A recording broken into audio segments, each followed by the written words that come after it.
बोलो जयकारा बोल मेरे श्री गुरु महाराज की जय।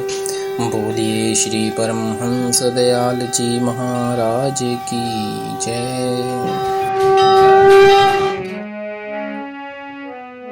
गुरुर्ब्रह्मा गुरुर्विष्णु गुरुर्देवो महेश्वरः गुरुर्साक्षात् परं ब्रह्म तस्मै श्री गुरुवे नमः।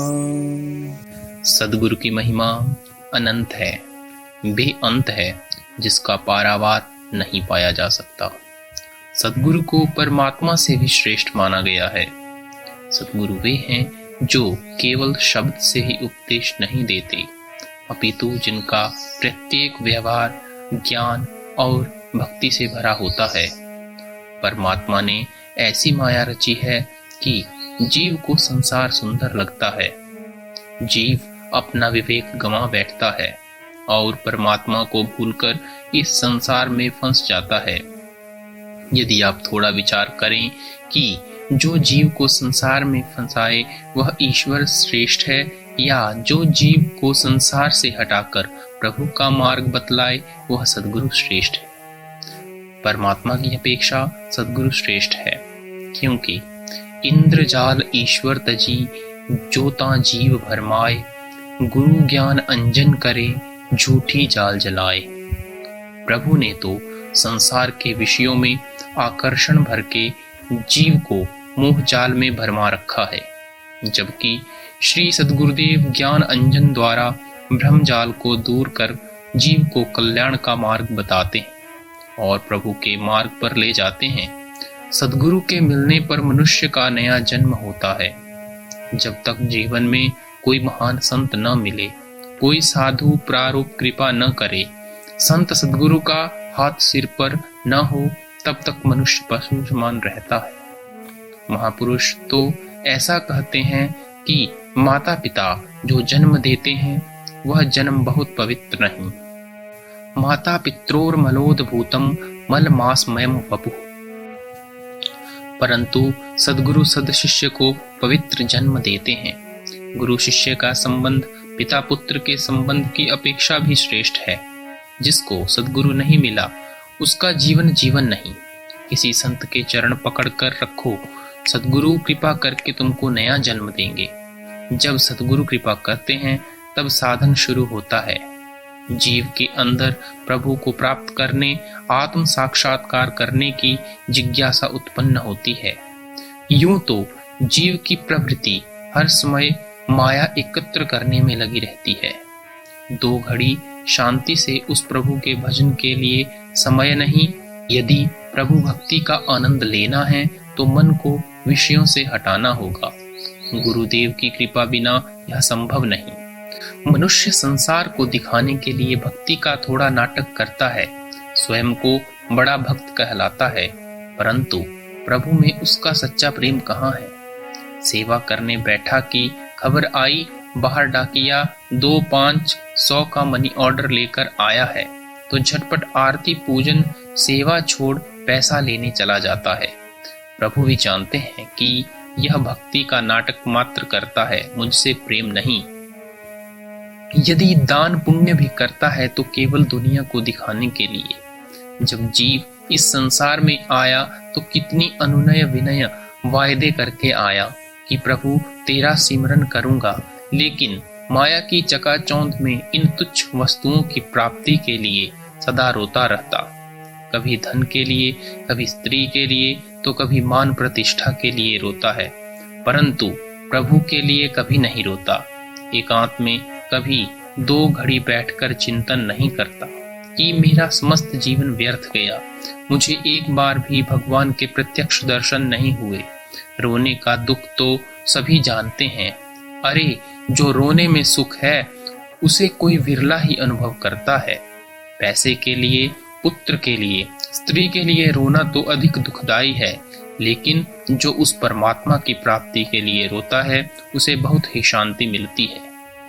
परमात्मा उस पर कृपा करके प्रकट होकर दर्शन भी दे देते हैं।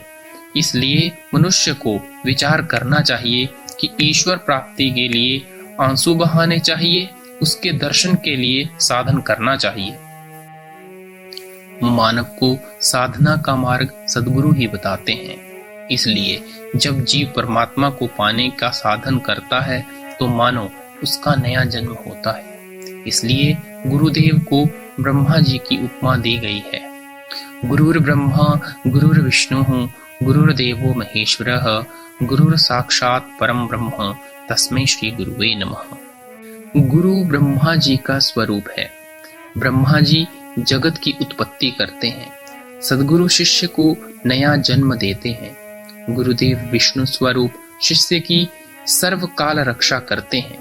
पिता पुत्र का रक्षण करता है, पुत्र से प्रेम भी करता है, लेकिन पिता पुत्र के प्रेम में स्वार्थ होता है। पिता यह अपेक्षा रखता है कि वृद्धावस्था में बालक बड़ा होकर मेरी देखभाल करेगा, लेकिन सद्गुरु और शिष्य का प्रेम विशुद्ध और निस्वार्थ होता है। गुरुदेव को शिष्य से कुछ लेने की इच्छा नहीं। जिसको पूर्ण सद्गुरु मिल गए उसके जीवन में संतोष आता है, उसे शांति मिल जाती है। वह तो प्रभु से केवल यही याचना करता है, साईं इतना दीजिए जामे कुटुंब समाए, मैं भी भूखा ना रहूं, साधु भी भूखा ना जाए। जिसे यह जगत का मालिक मिल जाए उसे फिर किसी वस्तु की आवश्यकता नहीं रहती। जो गुरु शिष्य से कुछ लेने की इच्छा रखता है वह पूर्ण गुरु नहीं। लेकिन शिष्य को कैसा होना चाहिए? तन मन धन सब अर्प गुरु को हुक्म मानिए पाइए। पिता जीवन भर मेहनत करके पुत्र के लिए पैसा एकत्र करता है। पिता की इच्छा होती है कि मेरा बेटा सुखी हो और बुढ़ापे में मेरी देखभाल करे, लेकिन सद्गुरु शिष्य से कभी कुछ लेने की इच्छा नहीं रखते, अपितु देते ही देते हैं। शिष्य को ऐसा चाहिए गुरु को सर्वस्व दे, गुरु को ऐसा चाहिए शिष्य से कछु न ले। विष्णु स्वरूप गुरुदेव किस प्रकार शिष्य की रक्षा करते हैं? एक बार एक शिष्य सोया हुआ था। गुरुदेव ध्यान में बैठने की तैयारी में थे कि इतने में देखा कि एक सांप दौड़ता हुआ शिष्य की ओर जा रहा है। गुरुदेव ने सांप को रास्ते में ही रोककर पूछा कि तुम कहाँ जा रहे हो? तो सांप ने कहा कि आपके शिष्य से मेरा पिछले जन्म का बदला है। इसने मेरी सर्पिणी को मारा था, अब मैं इसे मारूंगा। गुरुदेव ने कहा, भाई मेरे शिष्य से भूल हुई है, मैं क्षमा मांगता हूँ। आपको इसको काटने से क्या मिलेगा? तू इसे भी क्षमा कर दे। सांप ने कहा कि नहीं, मैं अपने वैरी को डसूंगा और यह तड़प कर मरेगा, मैं यह देखकर प्रसन्न होऊंगा। गुरुदेव ने कहा, मेरे शिष्य को तू मत डस, इसके बदले मुझे डस ले। पुत्र को यदि सांप डसने जाता तो क्या पिता वहां खड़ा होगा? क्या पिता कहेगा कि इसके बदले तू मुझे डस ले? नहीं। इसलिए गुरु शिष्य का संबंध ही दिव्य है। गुरुदेव ने सांप से कहा कि मेरा कोई काम बाकी नहीं रहा, मेरे मन में कोई विकार वासना नहीं, मेरा मन शांत है, शुद्ध है, निर्विकार है, मुझे परमात्मा का अनुभव हो चुका है, मैं प्रभु का सिमरण करने बैठा हूँ, तू मुझे डस ले। मेरा मरण मंगलमय होगा, मैं सिद्ध हूँ, सिद्ध मरता है तो उसका मरण मंगलमय होता है, वह प्रभु के चरणों में लीन हो जाता है। परंतु मेरा शिष्य तो अभी साधक है, साधना करता है, इसे अभी परमात्मा का अनुभव नहीं हुआ। प्रभु के दर्शन बिना यदि यह मरेगा तो इसका मरना बिगड़ेगा। तू इसको मत काट, मुझको काट ले। जीवन मरण सद्गुरु सुधारते हैं। जो जन्म मरण की त्रास से छुड़ा दे वह सद्गुरु है। गुरु वो बहव संति शिष्य वित्पहारकः स गुरुर दुर्लभो लोके शिष्य संतापहारकः। अर्थात शिष्य के द्रव्य धन का अपहरण करे वह गुरु नहीं। गुरु तो शिष्य के दुख का संताप का हरण करता है, शिष्य को जन्म मरण की त्रास से छुड़ाता है।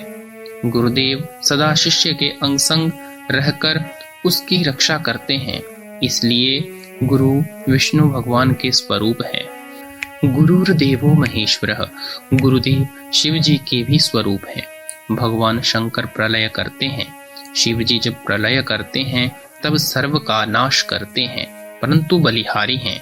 सद्गुरुदेव जी के जो सब कुछ रहने पर भी शिष्य को प्रलय का रहस्य बताते हैं। सद्गुरु जब शिष्य के मस्तक पर हाथ रखते हैं, गुरुदेव जब कृपा करते हैं तो शिष्य को संसार की विस्मृति कराते हैं। जगत होने पर भी शिष्य को जगत नहीं दिखता, जगत होने पर भी सद्गुरु प्रलय करते हैं। अरे सद्गुरु श्रेष्ठ हैं या शिव जी श्रेष्ठ हैं? गुरुदेव शिव के ही स्वरूप हैं। बोलो जयकारा, बोल मेरे श्री गुरु महाराज की